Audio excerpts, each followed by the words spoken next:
ISABELLA STEGER is the Deputy Asia Editor for QUARTZ Media based in Hong Kong. After a decade in the industry, she says her job is becoming increasingly difficult and media groups with links to mainland China are under pressure to self-censor reports. This takes place in different ways. For example, Chinese capital being invested into different forms of media, television and newspapers, for example, with many people saying that a lot of media outfits in Hong Kong are now Beijing leaning, if not outright sort of parroting the Chinese Communist Party line. It's a view shared by the Hong Kong Journalists Association, which says media freedom is at its worst since the former British colony was handed back to China.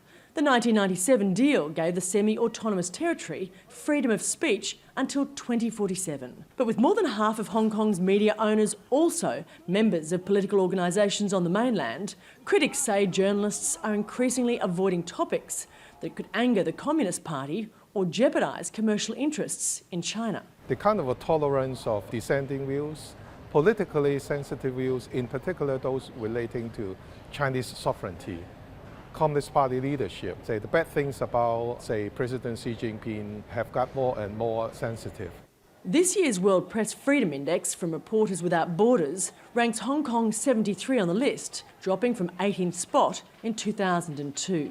China ranks 177 out of 180 countries surveyed.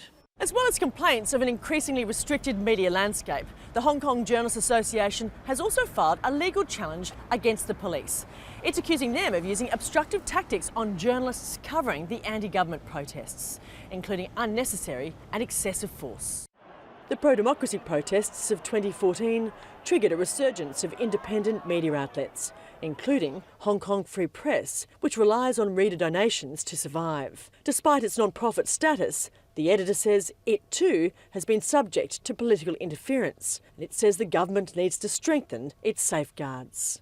We have seen some pressure from the authorities and threats and things like that, but I have some faith that if we continue, to just report truthfully, and generally we stay out of these debates, we don't have an agenda, then we'll be able to carry on.